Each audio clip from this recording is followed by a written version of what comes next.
சும்மா சொல்லக்கூடாதுங்க. இவங்க தாறுமாறா வளர்ந்துட்டு வராங்க. இவங்க எப்படி ஃபாஸ்ட்டாக வளர்கிறாங்களோ அதே மாதிரி தாங்க நம்ம ஹேர் க்ரோத்தும் சூப்பராக இருக்கும்.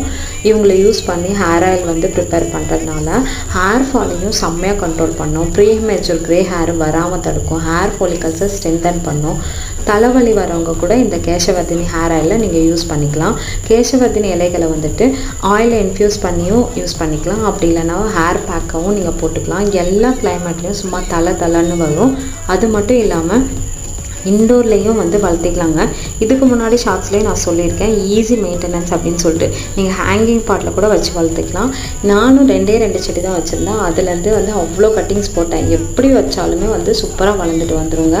ஏன்னா எனக்கு வந்து herbal hair oil, herbal shampoo இது எல்லாத்துக்குமே வந்துட்டு நான் கேசவர்தினி யூஸ் பண்ணுவேங்க. ஸோ அதனால் எனக்கு இவ்வளோ கட்டிங்ஸ் தேவை. நீங்கள் வந்துட்டு ஒரு செடி வச்சாலே போதுமானதுங்க. இந்த ஹெர்பல் ஹேர் ஆயில் அவ்வளோ வாசனையாக இருக்கும்.